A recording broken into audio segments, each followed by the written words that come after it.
Happy New Year, everyone, and welcome to episode number 2 Dose. of the Main Gains Show. This is Bruno. This is our dog. I made Zoe get all this podcast stuff ready because he was on me and I didn't want to disturb him. Yes, and then she had me modify everything a few times. It's fine. Today, last episode, we went over Zoe's story and how she got into athletic training. So the roles are reversed. Roles are reversed today, and now I'm going to go over my story and how I got into exercise science / the strength and conditioning world. I'm involved. In the story? Yeah? Yeah, you are. You play a big part in it. I do. I'm important. So, let's start from the very beginning. Jenny, what is the very beginning for you? Jenny was a two-sport athlete the majority of her life. She played basketball and softball, and then a very brief stint of soccer. Jenny was recruited to play soccer. That is true. Junior and senior year, we were gonna lose our goalie in high school after my junior year, and we needed a goalie. I was one of the taller people who was playing sports at the time, which is not saying so much because I'm 5'7", and I became the goalie, and we lost every single game. I was going to say, how many did you win? We lost every game senior year. But did you have fun? Absolutely not. It was not a fun time. Anywho, so I played sports growing up, been active my whole life, snowboarding, things like that, biking, all that jazz. And then going into senior year and looking at all these things like post-grad, what are you going to do? Everyone's going to college. I applied to a bunch of colleges. I originally was going to go to college for criminal justice. And I was really set on that. And then one day, one of our family friends who happened to be the chief of police or chief of the fire department, whatever, was like, don't do that. And then I was like, what do you mean don't do that? And he's like, everyone's that's nothing now. You should go cyber and that's IT. Yeah. And I was like, well, I don't know nothing about computers and stuff like that. I was technologically inept. And so I panicked. And then, it wasn't a panicked decision, but I did decide to join the Army National Guard. How old were you? I was 17 years old. My mom had to sign a permission slip to let me join the Army. But I joined the Army, and when everyone was going off to college in late August, early September... You bought a car. No, I didn't. Oh. Will you stop? That's not the story. I didn't leave until October, so every one of my friends was going through their first year of college.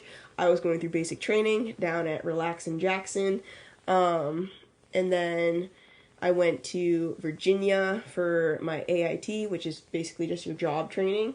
So I spent that first year still doing fitness things, but there were no sports in my life, and that was definitely something I needed to kind of thrive and feel good. Yeah. Did you work out in high school? I did not work out in high school. When I started working out my senior year. So I did a little bit during the year, but really once I joined the Guard, I was like, okay, I need to make sure I can pass all of these tests. So let's try to get fit. And it was stupid. I was spending an ungodly amount of time working out. Every day I would run 2 miles. Did you do any as fast as I could?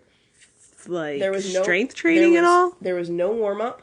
Me and Kayla, we'd just run 2 miles. And then after the 2 mile run, we would go into the gym and we would spend 2 hours in there just doing random stuff. I don't really think there was a rhyme or reason to it. I don't remember doing any traditional splits or anything like that. And we just did a lot of machine stuff. Nothing against machines. I love machines. But when you don't know what you're doing, it makes a difference. My mic freaked out for a sec. Still freaking out. Anywho. So, that was my first introduction to the weight room. Didn't know what I was doing, and might as well just say it while I was here. I didn't have an eating disorder, but I definitely had disordered eating and like mega body dysmorphia. So when I joined the army, I was probably around like 150 pounds, and like I feel like that's normal, at least what I thought was normal. But like I also thought I was kind of overweight in high school, and like Granted, you have to remind people that when you were a child, you used to eat whoopie pies for breakfast. yeah, I did not have the healthiest diet. That stopped though.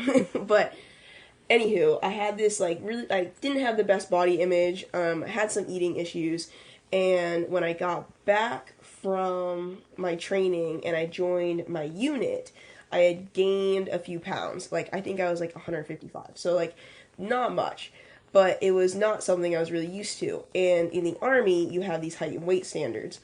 And for my age and for my height, the max weight I could weigh was 159 pounds.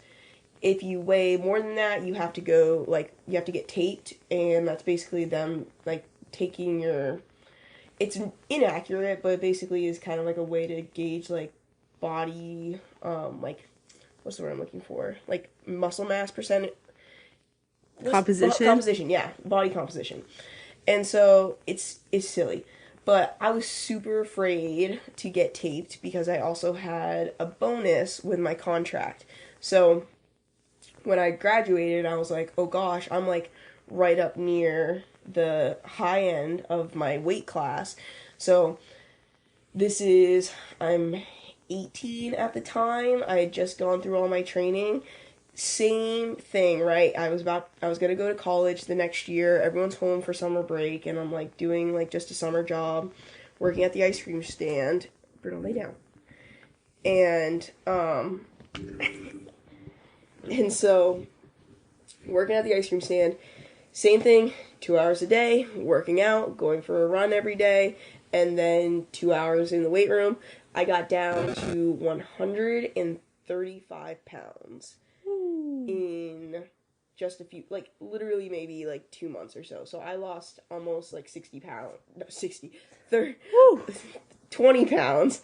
I basically lost 20 pounds in, like, maybe 2 or 3 months. It was not good. And even then, I didn't really register, like, how little I was, because, like, they said the weight, like, you get height and weight in front of everyone. So, like, there's a line, you go into the room, and then you get your height and weight. And they said, like, 135. And, like, I didn't even think anything of it. Everyone made these comments, like, whoa, you're light or whatever. And I crushed my PT test.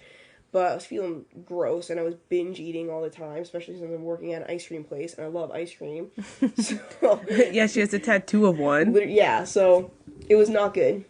And then I went to UVM for my first semester as an engineering major, hated it, transferred to UNE as an environmental major.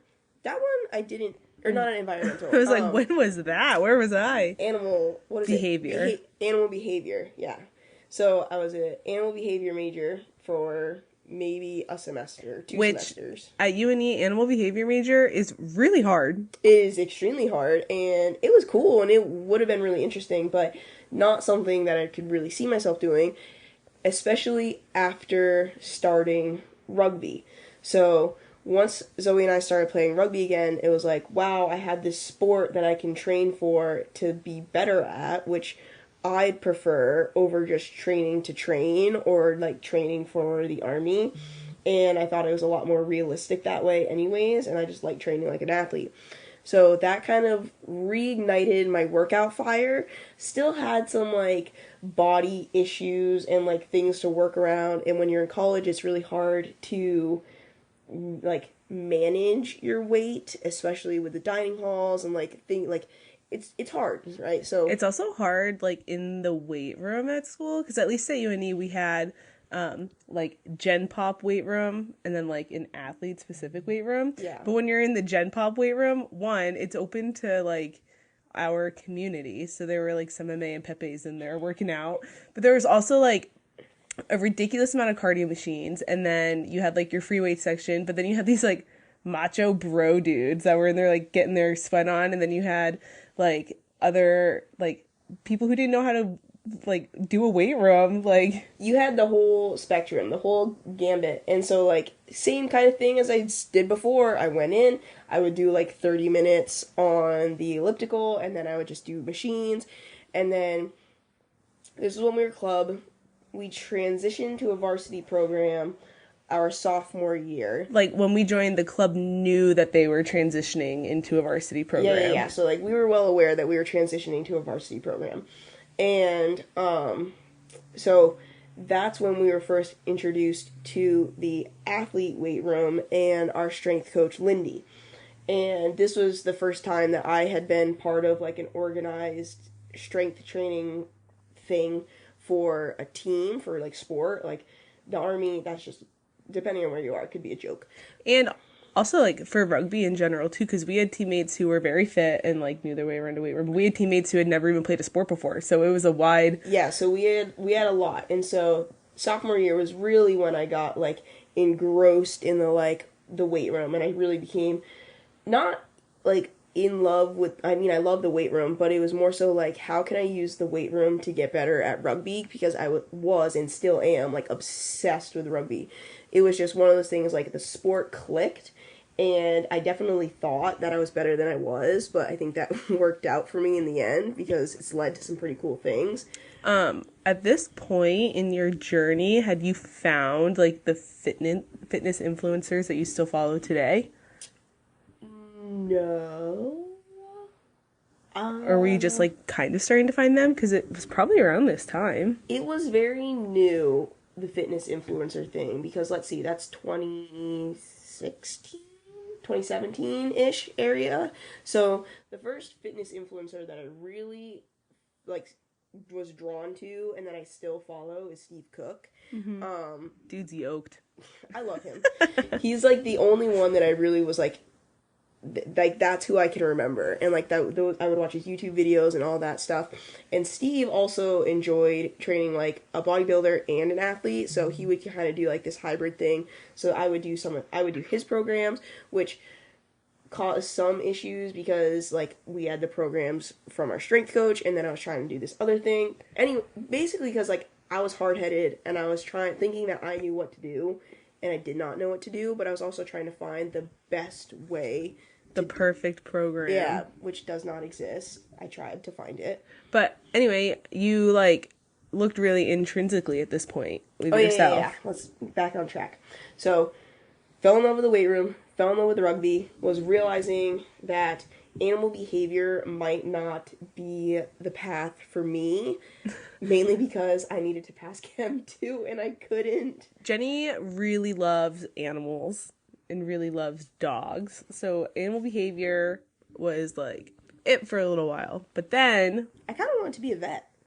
But then I needed to pass Chem 2 and I couldn't pass Chem 2. I got a D. And was that Chem 1 or Chem 2? Chem 2. I took Chem 1. Oh, yeah. But getting a D counted for an elective for exercise science. And so, Zoe convinced me. I was like really debating, like, do I switch my major my sophomore year of college? Like, it seemed pretty scary. But that's what college is for. Like, they have so many majors and the advisors are there to help you. But we looked at Jenny and we had a conversation and I was like, you like the weight room? You like weights? You like exercising? Anywho. Go to exercise science. I had to interview to get into the AES program. Oh, I forgot about that. I don't remember who it was. Heath. That's what I figured. So I interviewed to get into the AES program, and they were like, it's a little late. And I was like, I know that, but can you let me in anyways? And they did.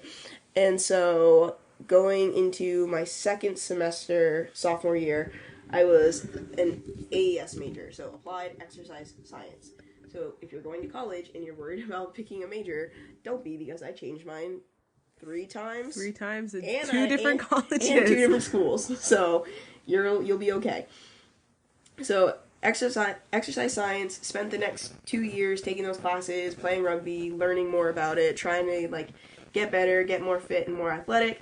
did probably everything that you could do wrong. And after I graduated, well, not even after, I had to do a 5th year, like 4.5 year, because when I transferred or changed into the AES program, like the timeline was all off, so I had an extra semester of classes. Mainly, like, I needed like 2 extra classes to take, but they didn't offer them over the summer, so I had to go another semester in college. So the summer before my last semester, I interned at a gym up in Brunswick called Coastal Performance. I really loved it there. Yeah. I thought you were going to say something. I really loved it there. I learned a lot there, and then they offered me a part-time position while I was finishing up school, and I accepted, so I interned there, and then I worked. I finished school in the December of 2019, so right before the whole world shut down in 2020, which was good and bad timing. Kept my job through there, worked, really tried to focus and hone in on athletes. I didn't have the best connections up in Brunswick, and I was really making community here in Yarmouth and North Yarmouth. Yeah, and that job was kind of connected with like a physical therapy clinic too, Yeah, so this, and like an orthopedic practice. Yeah, this gym was connected to what Zoe just said, the PT and the ortho clinic. And so we did adult groups, and then You kind of had a range of athletes and like who wanted to do it, but it was kind of a not like a hard accessible gym, but like it wasn't necessarily like in like a neighborhood where like the neighborhood kids could like walk to it. It wasn't in the best spot, and then it was a 30-minute drive for me, which I came to the conclusion that it wasn't worth it. It wasn't bad, but rush hour Oh my gosh, was bad. Pain in the neck to get in there. But then one of my old classmates, Sam, he became a part of the Coastal team. He does a phenomenal job up there, and they've grown, and he's grown their athletic program. And so when he first joined on, he was having a lot more success than I was initially. And so I was bitter about that, and then I was like embarrassed, or like I was jealous, because I was like, how is he doing so well and I'm not? Yeah, like what are you missing? Yeah, and so I left Coastal because it was just getting to me mentally, because I was comparing myself to Sam, which, Sam, if you ever listen to this or watch this, like, I don't do that anymore. I think you're a great coach, and like, hey, we're buddies. But like, that's what was going through my brain, and I was like, I need to get out of this situation. Yeah, and you were kind of mentally, like, for the last few months you were there probably considering starting your own business. You wanted to do your own direction. I didn't really know what I wanted to do, but I knew I couldn't do it there, because again, it goes back to like, I didn't have the connections or the community which I was building here in Yarmouth. And so I built up the courage, and mainly because my boss Kelsey and I had a really good talk, and I quit, and I left Coastal a week before Zoe and I got married. So yeah, at the same time, Zoe also left her job. She had another job that she was going to. I did not. So we were taking big leaps of faith there. And what I did then was I was coaching a few adult CrossFit classes at CrossFit Yarmouth a few times a week. And I pitched it to the owners. I was like, hey, I want to start a high school group and maybe even a middle school group. And I want to start doing personal training out of the gym. They were totally on board, fully support. And so that's what I did. So I started the high school group and the middle school group. Middle school group popped off. The high school group had its ebbs and flows. And so it still does, mainly because it's just tough. And I'll get into it. But so everything was going pretty well with those two groups, except I only had like maybe 2 personal training clients.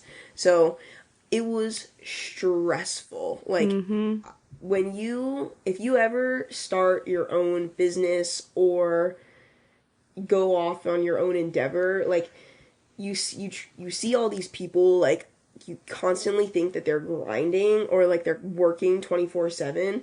So I was thinking that I was doing something wrong because I didn't have that much to do. Because I was like, I don't understand what what do I do right now? Because I'm like calling parents, calling schools, trying to get kids, trying to get personal training clients, Reaching out to athletic directors around. reaching out to everyone I could think of, trying to like work with athletes because that was what I really wanted to do. So it was a very slow start to main gains. And then summer hit and I got a lot busier with the high school and the middle school group and then my personal training clients. And I'm still playing rugby at this point for Portland, which is an adult rugby league, and loving it, doing great, finally finding my stride athletically. And then in the beginning of the summer, I applied for the weight room position at Yarmouth High School. And Zoe was actually going to apply since she's already the athletic trainer, and I begged her not to. Well, no. You have to rewind a little bit. So how the position is like set up is that it's like in like 4 season chunks essentially. So like essentially it's a stipend position for 4 different seasons. So like you could have a different coach coaching the summer than you would in the fall. True. And my athletic director was like, "Oh, like that would be maybe a good like small dose of like income over the summer, like if you just want to like supervise the weight room." And I was like, "Oh, well, that would be good because I don't work over the summer. My contract goes through the summer, but I don't have to work through the summer." So I was like, "Oh, well, that would be like a nice little like supplemental little thing." But then Jenny begged me not to, and I had to get surgery, so I was like, I can't really like. It didn't really make sense for her to be running this thing because I'm just like, she was immobile for a little. We thought it was going to be worse than it was, and she was and it's going to be worse than what it was. Yeah. But I didn't do it, and Jenny got it, and she had a solid 5. Yeah, I had a solid crew coming into the weight room over the summer. And keep in mind, like, this was, like, Jenny turned which she'll probably get into, but she turned the weight room on its head at the high school. So like this was big that 5 kids were coming into the weight room over the summer. I know. To work out. The program, it wasn't even a program. It was, the position was just a weight room monitor position.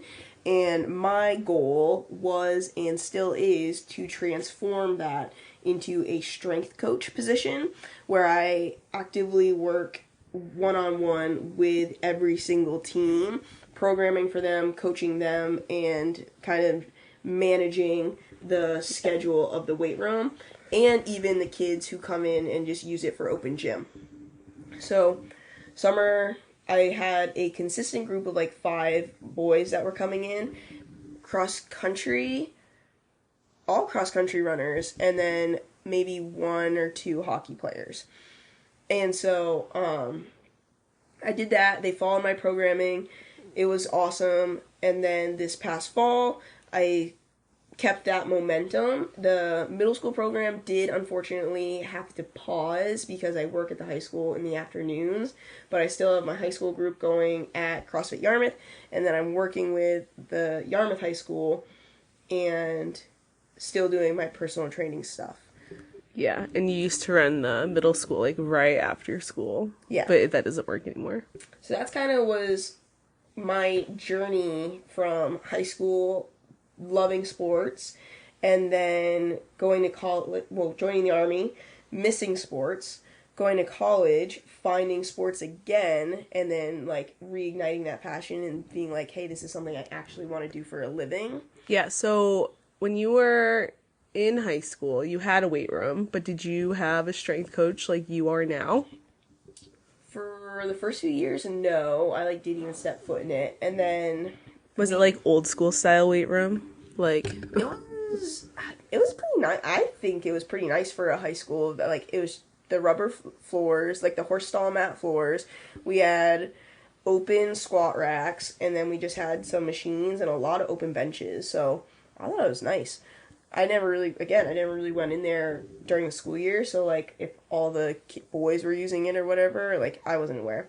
We did have this woman come in, but she was, like, a power lifter, so all of her training was, like, it wasn't powerlifting, but it was very strength-focused, which is great, because we all needed it, but, like, it wasn't tailored to kind of like the audience and our training age, because a lot of us had never trained before, and so this woman was having stuff we shouldn't have been doing.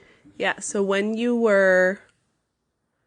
you find like that, I don't know how to word what I'm trying to ask, but like when did you find out that like you were like, I love coaching, like I can teach people how to weightlift? Because not everybody can be a coach. Like not everybody can cue the right things and like look at somebody and see that this is what they're doing wrong. So when did you find out that you were like, this is fun, I like teaching 15-year-olds how to hinge at the hips, which is really hard to do, by the way. I can't do it.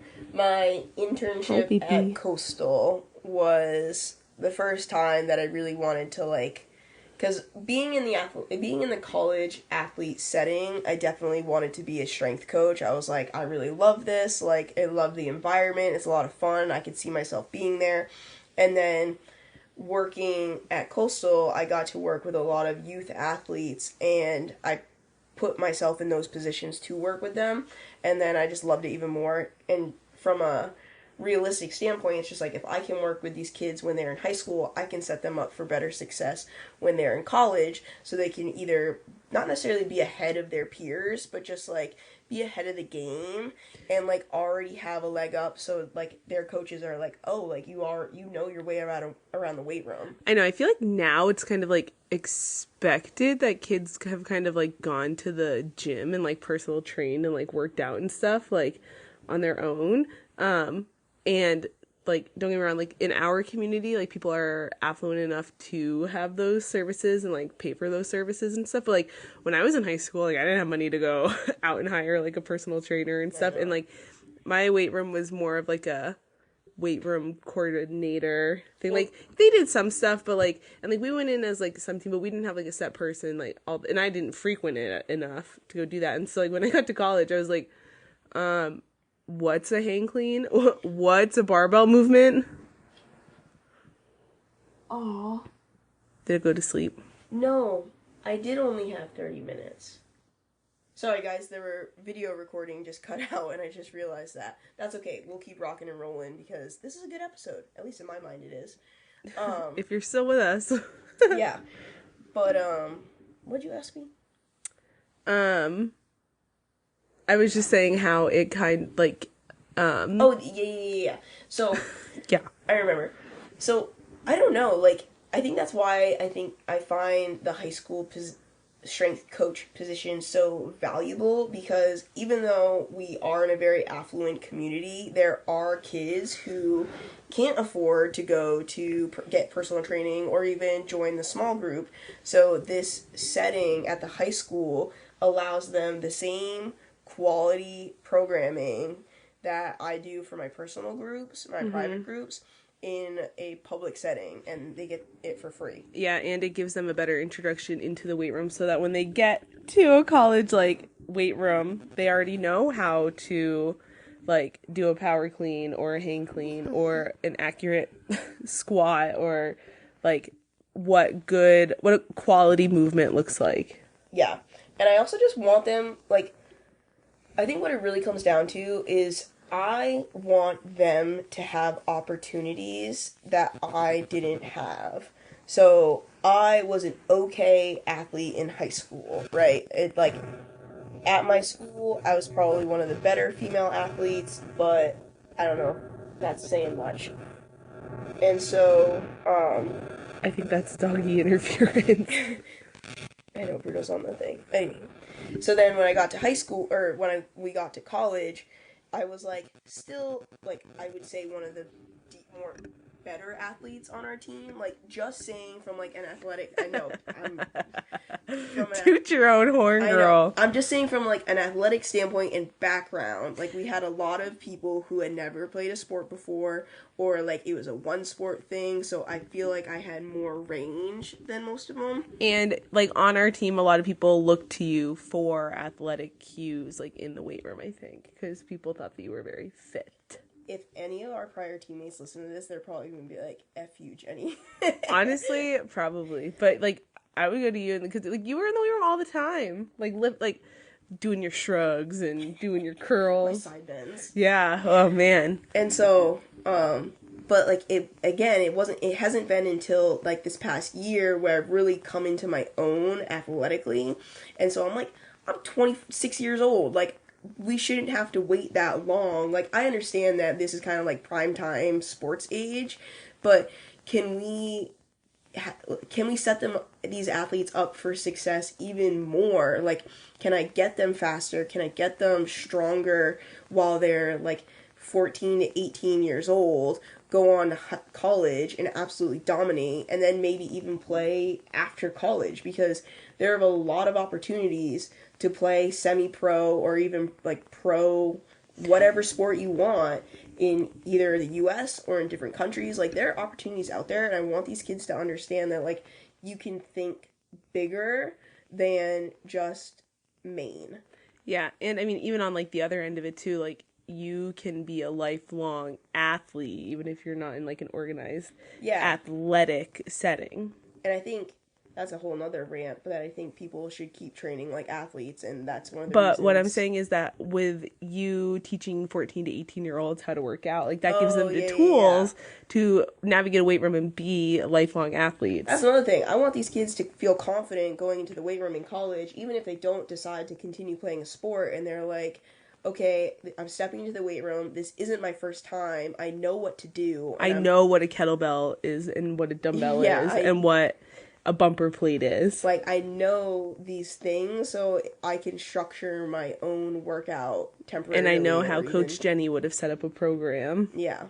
And maybe even reach back out to Coach Jenny. Hey, I'm always down to reach for kids. If you reach out to me, I'll help you. But yeah, I mean, I feel like there are 1,000 more ways that we can go with this episode, but I think there are a lot of themes that we can use for future episodes. Absolutely. So maybe we should kind of start to wrap it up here. Wow, okay. Zoe is done hearing me talk, but No, I'm not. I think that we're at kind of a good spot where we are. It's been about a half hour, and I don't want to keep these episodes extremely long unless maybe we're doing an interview of someone other than myself, your host, Coach Jenny. But yeah, those are the main takeaways. Played sports all my life. I love sports. I love helping athletes get better at their sports. I love just helping athletes and just people in general find their way around the weight room and become lifelong athletes. And yeah, I mean, you also took some big leaps of faith by changing colleges, majors, and starting your own business at like after like a week before you get married. Yep. And then you are now still taking big leaps. Yeah. I guess that's the final thing I'll leave you guys with is that just it's doing big things is scary, but once you just kind of start doing them, they become less scary. So whatever it is that you want to achieve, whether it's playing a sport in college, whether it's a weight goal, or like you're trying to lift a certain amount of weight, look a certain way, go to a certain school, whatever your goal is, right?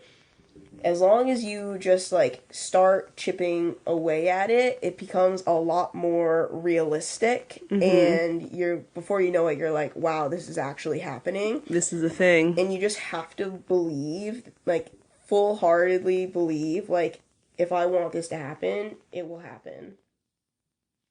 Yeah, believe in yourself and take chances and go for it. That's my story, and I'm sticking to it. I'm sure we'll dive more into other parts of your story in another episode. People will learn more.